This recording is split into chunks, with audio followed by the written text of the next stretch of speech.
Hi Scorpio, welcome po sa ating channel. Ito ang inyong daily gabay tarot reading for March 6, 2025.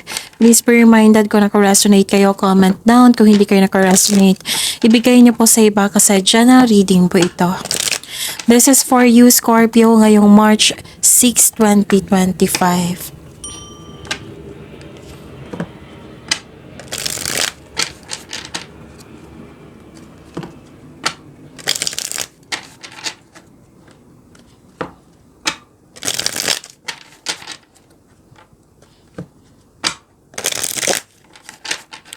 Para po ito sa inyo, Scorpio, ngayong March 6, 2025.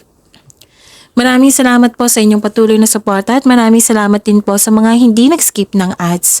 Gamitin ang reading na ito bilang gabay lamang sa mga hindi pa nag-subscribe. Subscribe na po kayo at click bell notification para malaman nyo na may bago tayong video. Para sa mga gustong magpa-reading po, may lumabas dyan sa screen nyo ngayon. Panoorin nyo po at sundin ng instruction. Spirit Guide, mga ganap po para kay Scorpio ngayong March 6, 2025. I need 3 cards po.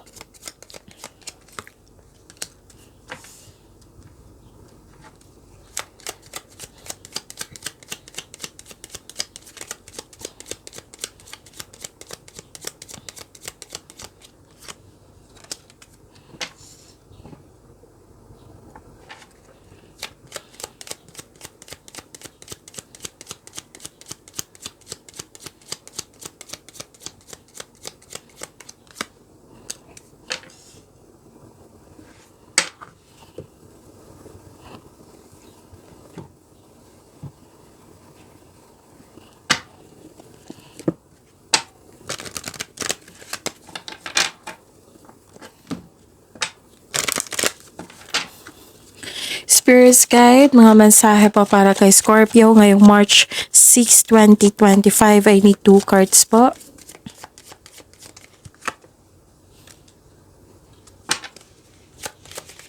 Okay.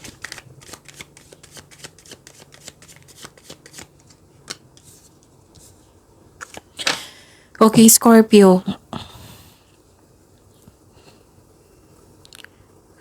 Ngayong March 6, 2025, nakita ko dito na may change for the better. Oo. May pagbabago para sa inyong kaunlaran. Tapos nakita ko dito na may good news kayong matatanggap. Magkakatanggap kayo ng good news. Pwedeng in-announce mo itong good news na ito sa isang grupo ng tao at nagulat sila. May nakita rin ako ditong paglilipat. Sa malayong lugar, paglilipat din, paglilipat, okay? Pwede paglilipat ng bagay, pwede. Tapos makakatanggap kayo ng news regarding sa, pwedeng may parating na baby, buntis, kasal, ikakasal. Wow, so claim this ha, claim this good news, change for the better, at mga magandang ganap pa. Nakita ko rin dito na sinamahan ka ng favorite person mo, na natuwa ka kasi very loyal siya sa'yo at supportive. At may bago kang kaibigan, bagong kasamahan na magaan ang loob mo sa kanya. Ang ilan sa inyo dito na hired as katiwala. Pwede din may bago kayong pet or bagong gamit na nagbigay ng pampers sa'yo. At wow, nakita ko dito na may success. I-claim niyo po to.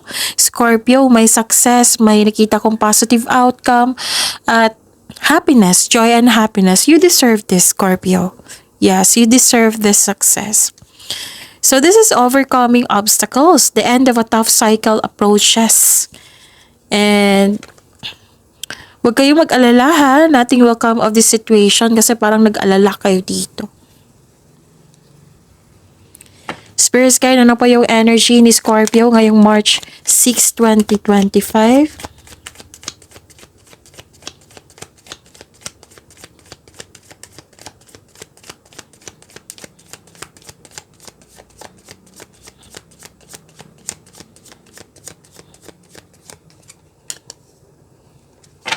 And the clarification of this card po.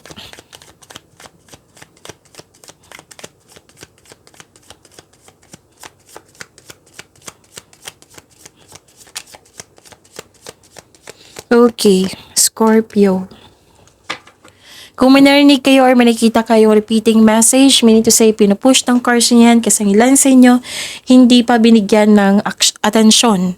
Kung maaari po, bigyan niyo po ng solusyon at aksyon.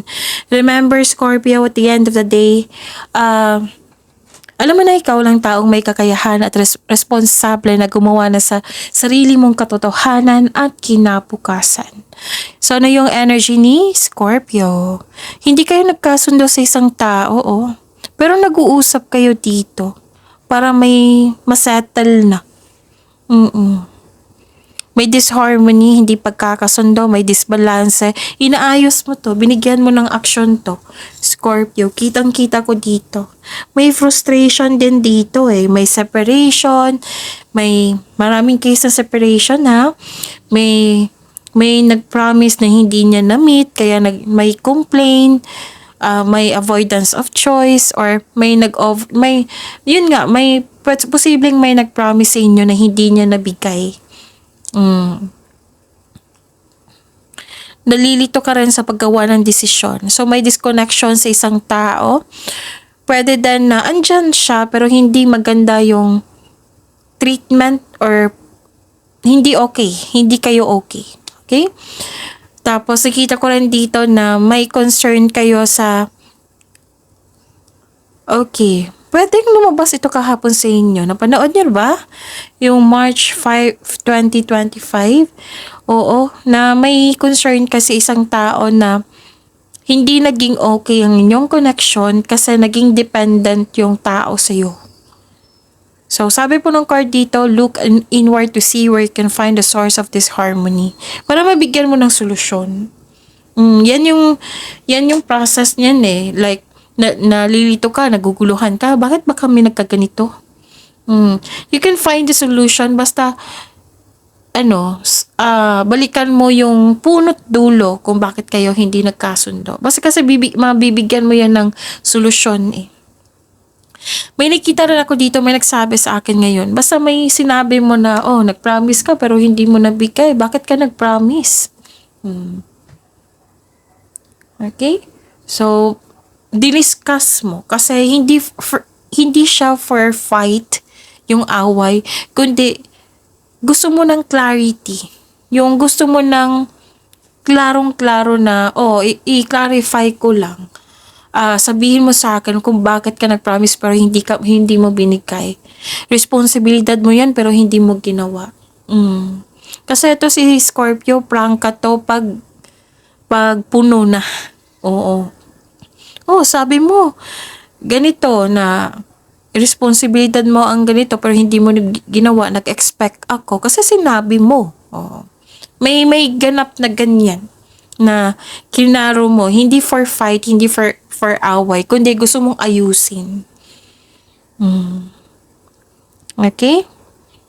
May overcommitment dito na hindi nabigay nung tao na pwedeng responsibilidad niya talaga or nag-promise talaga siya sa'yo. Nag-expect ka pero yun nga, ibang-iba. 'Di ba? Yung nag-expect ka Si Scorpio, pag sinabi kasi ng tao niyan, mag-expect yan. Kasi, akala mo kasi na lahat ng tao, ma-fulfill nila yung malaki ang tiwala mo sa ibang tao.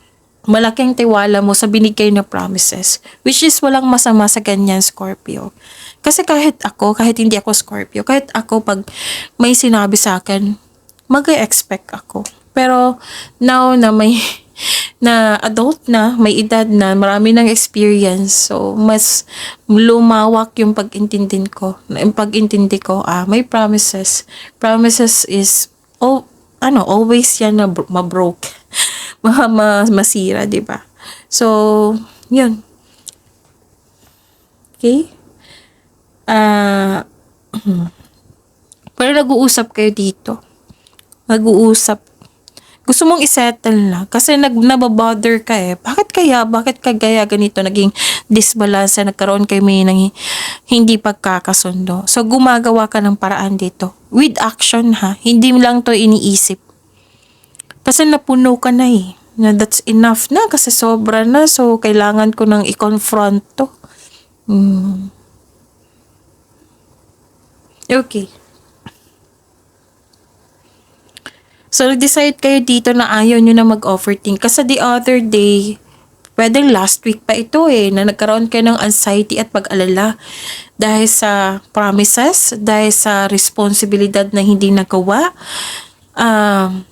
yung hindi talaga nabigay sa'yo na expected mo, hindi kayo nagkasundo. Ito yung dahilan talaga nagkaroon kayo ng anxiety, pag-alala, worried kayo. So, nag-decide ka ngayon na ayaw ko na mag-overthink, bibigyan ko na to ng solusyon, kakausapin ko na to. Nag-decide ka talaga na, kasi alam naman natin, di ba, na pag overthink, nakakasama yan sa atin, mas lalo kang madadrain yan. So, sa kaka-overthink, yun nga, nag-decide kayo na to stop it. At kinakaya nyo ang sitwasyon. Hinarap mo dito Naging matapang ka.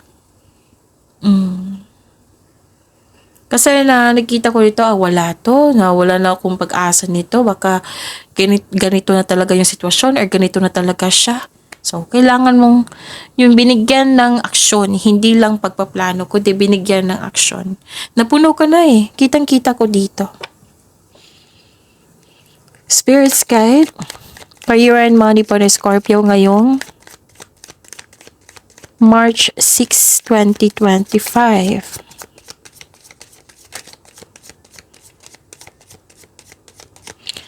May nagsabi sa akin ngayon, may importanteng gagawin. May importante kayong gagawin ngayong March 11. The clarification of this card po.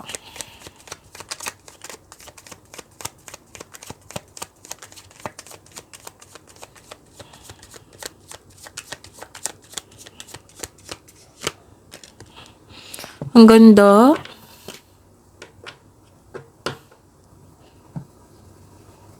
Ang ganda po. Expected ko talaga to kasi ang ganda-ganda ng oracle reading nyo. Sa career and money nyo po, nagkaroon ng new beginning. Oo, new beginning, abundance din. May parating po na blessings po, gift from the universe, posibleng new job opportunity or unexpected sum of money ito. Pwede din nag-take ka ng first steps para ma-enhance o ma-increase yung kaperahan mo. So, ang pagbabago na ito ay may unlimited growth towards to your finances. So, claim mo na, Scorpio, ang ganda. So, may parating na job opportunity or promotion, or pag-level up sa inyong posisyon, pagtaas ninyong sweldo, kita, allowance, pagkakaroon ng financial growth and stability. Pwede din itong job opportunity na ito ay magbibigay sa iyo ng stability sa inyong career and money. Tapos ang ilan sa inyo dito, ready na mag-pursue ng new career path that will offer more stability and abundance. May offer sa inyo talaga. Hindi lang pera, kundi offer siya na para magkaroon ng expansion, magkaroon ng growth. May in-offer sa iyo na pwedeng solusyon din ito.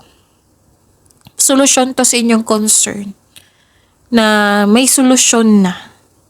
Nasolusyonan na yung problema mo. Yes, may nagsabi sa akin ngayon lang. Okay? Tapos, di ba kanina may hindi nagkasundo? Ito na yung sabi ko sa inyo na may nakita ko ditong tagumpay. Actually, nakikita ko dito grupo ng tao This is wealth. Pwedeng kausap mo ngayon ng family mo. Inheritance. Maaring makatanggap kayo ng mana, pensyon, retirement o masaganang ani ng buhay. So, spend time sa family. Nag-spend time ka sa family or may plano ka mag-spend time sa inyong family. Nagsisave ka para sa inyong family. Nagsisave ka para sa isang tao na tutulungan mo. Pwedeng anak mo to, apo or pamangkin. Basta may bata sa inyo na handang kang tulungan. Isa din siya sa dahilan na nag-iipon ka ng pera para tulungan siya. Okay. So, may plano dito ng pamilya na magbuo ng family business at full support ang pamilya. Okay. Pwedeng may plano kayo magbuo ng family business. Pwede din na yung nakatanggap ka ng full support sa inyong family na sa inyong plano na magkaroon ng negosyo. Ang ilan ay may alok ng business partnership po with close friends. So may posibilidad na bibili kayo ng property. Pwede din nag-iipon kayo ng sa property po. Isip-isip mo to ngayon gusto mo talagang bumili ng property. Tapos this is good kasi nakikita ko yung grupo ng tao na very supportive sa'yo. Tapos maghingi po daw kayo ng payo sa taong nirespeto mo na mas matanda pa sa'yo or wiser. Kasi makakatulong to sa inyong career and money. Okay, so this is completion of cycle po. Yung may ginagawa kayo na walang hindi nagtutol, walang tutol. This is gain. This is gain, pwedeng solusyon sa inyong problema. Solusyon, kasi may complain ako, nakikita, nabigyan na solusyon. Okay na. Okay? Ganda. Spirit's guide. Love life, self-love, partnership, and romance. Scorpio ngayong March 6, 2025. Ito yung sabi kanina sa inyong oracle reading The end of a tough cycle approaches.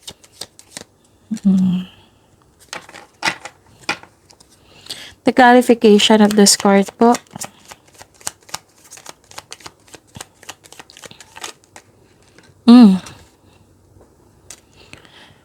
Maraming salamat po sa patuloy na tiwala at suporta sa ating channel. At maraming salamat din po sa mga hindi nag-skip ng ads. Okay? Kailangan nyo maging confident dito kasi mas naig yung weakness. Madali kang mag-give up. You don't trust yourself. Nag-self-pity ka. Uncomfortable ka sa situation. Oo. Ang advice ng card nyo po dito, have faith. Excuse me. Have faith in the universe. Face your fears with self-confidence and courage. Kailangan mo kailangan mong labanan mo yung nararamdaman mong weakness. Habaan nyo rin yung pasensya nyo. Ano pa? Nakikita ko rin dito na nagkaroon po ng mag-ingat po daw kayo sa taong masakit kung magsalita. Kasi nang dahil sa kanya, hindi mo na alam kung kailan susugod o atras sa isang hamon. Pwedeng tungkol sa kanya, nang dahil sa kanyang ginawa, nang dahil sa kanyang salita, sinabi, na walan kayo ng gana. Magkaroon po daw kayo ng konkretong plano. Galingan niyo po daw. Huwag po daw kayong magpabaya sa paggawa ng plano. So be confident. Dalawang card na mismo nagsabi dito na be confident. Okay. May dito in denial, insecure, paranoid, kulang sa pasensya. May naging aggressive din dito. Parang may pinipilit dito na may mangyari. Pwedeng pinipilit para may makuha. May healing. Parang hinayaan mo ang sitwasyon na matapos. So, remind yourself na let go and move forward. Kasi kung kakapit ka sa nakaraan, walang pagbabago na mangyayari. Okay? So, this card tells you na subukang huwag ipagpaliban ng kasaganaan na naghihintay sa'yo. Ano pa?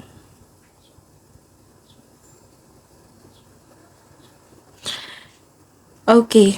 Nakikita ko dito na nagkaroon po ng sa mga may relasyon, blooming kayo ngayon that has a potential to be stable.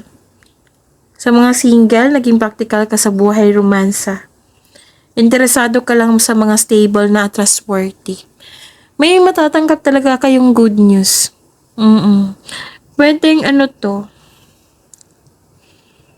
yung nag-apply kayo, pwedeng loan, scholarship, trabaho. Basta may application akong nakikita dito na matatanggap po.